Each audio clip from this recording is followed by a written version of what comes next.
Welcome back to another Media Studies revision video. This one will be focusing on how to answer question 2 in section A of paper 1. Before continuing, make sure you have watched the previous 2 videos in this series, which you can find linked in the description. Already done that? Well, let's get going. In a similar way to question 1, the second question of paper 1 will ask you to analyse the same clip shown at the beginning of the exam, but this time it's worth 10 marks. The question will focus on media language or representation and will test your ability to be able to analyse the clip in more depth than you did previously in question 1. Oh my god, oh my god, oh my god, oh my god. Unfortunately, there is no set structure for this question, but it is likely to ask you to focus your analysis on one of the following areas: how a particular group of people are represented, how it creates a particular mood or feeling, or how it creates a particular point of view. I'm ready. Ask me any question. So here are some examples of what that could actually look like.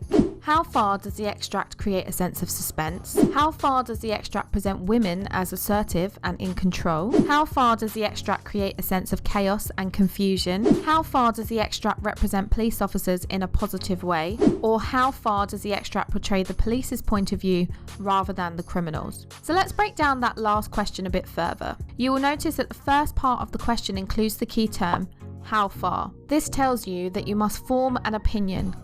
Does it portray the police's point of view, or does it portray the criminal's point of view? Well, I do not know. This is what it means in the bullet point when it says, judge how far these aspects depict the police's point of view.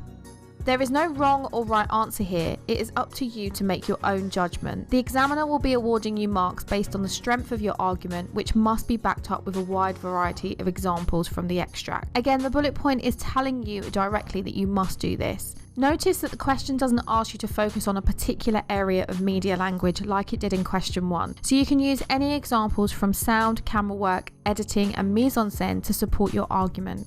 Excellent. So let's try to answer this question by using cuffs. The timestamp is here. Remembering that this time we are looking for evidence to support our argument of whether or not it depicts the police's point of view rather than the criminals.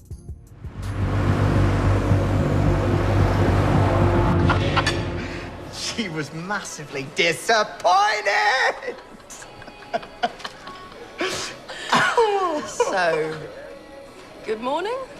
Our first example can come from sound and the fact that the dialogue helps us to understand Jake's point of view about his day.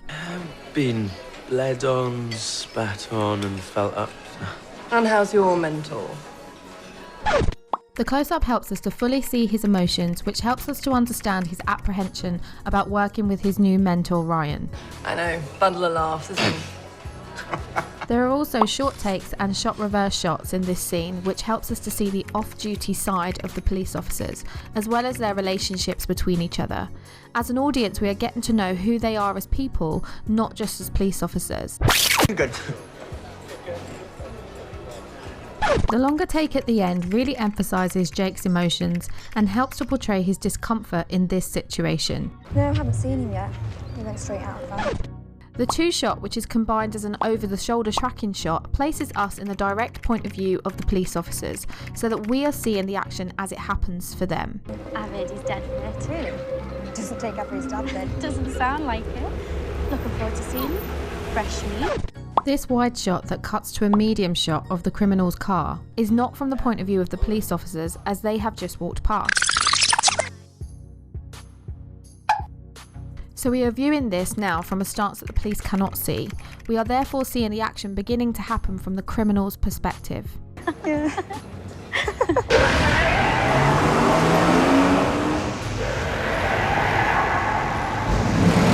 The shot reverse shot between the forklift and the police helps us to see the police's reaction to what is happening.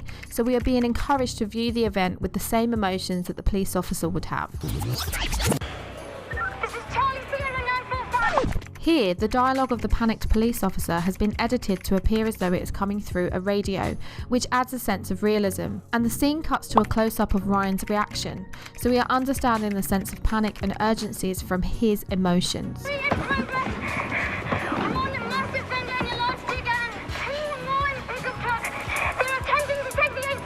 The The close-up shot of Jake's face as he realises he will not be able to eat the sandwich he has been waiting for again helps us to sympathise with his point of view about the difficult first day he is having.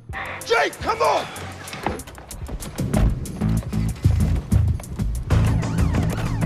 Here we have another two-shot over-the-shoulder capture, which again places us in the same position as the police officers, helping to see the action that is happening from their point of view. But this time we are positioned in the back of the police car during the chase. Although this shot appears to show us the criminal's point of view, it is in fact still from the police, because the black and white colour grading connotes a CCTV camera.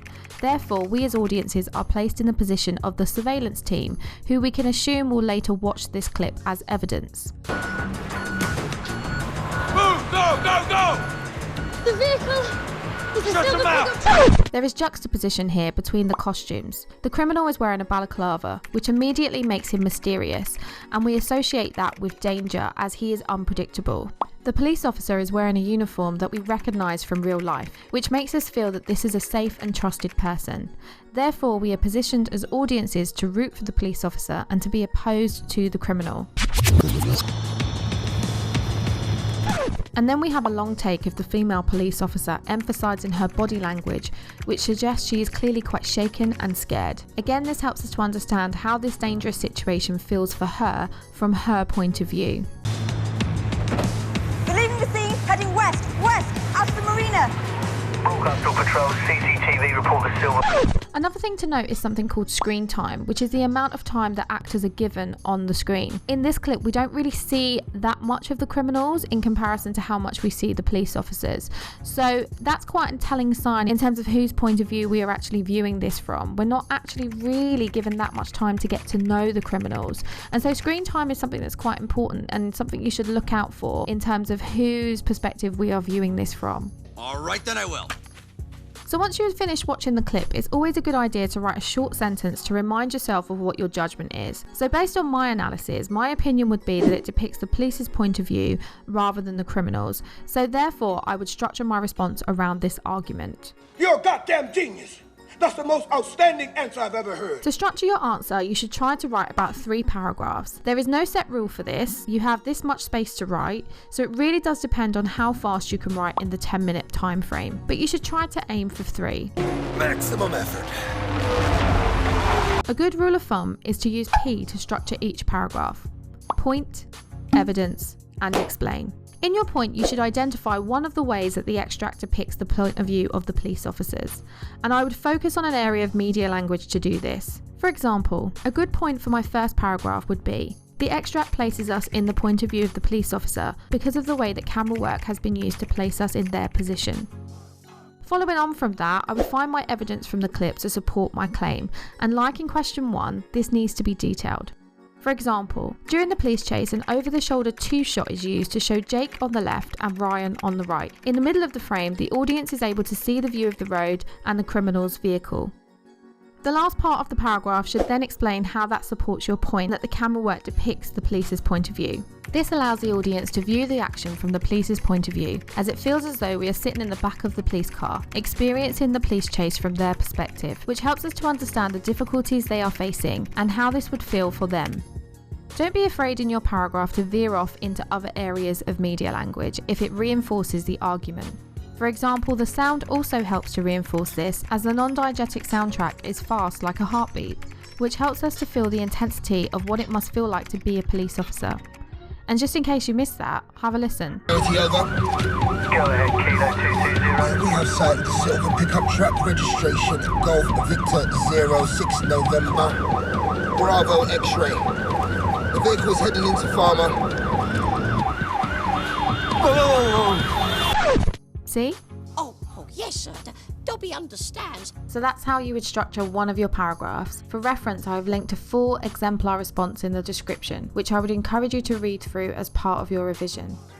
Great success. Other tips for revision include revising key media terminology using the media cheat sheet, practicing analysing segments of each episode, focusing on the feelings, representations and points of view that are being portrayed. Remember to try and find evidence from camera work, sound, editing or mise-en-scène to support your points. Practicing writing out your responses by timing yourself, giving yourself a maximum of 10 minutes. You want something done, you've got to do it yourself. So that's question 2. In the next episode, we will be moving on to answering question 3, which is worth the most marks in section A, and will build upon the skills we have learnt so far. See you next time!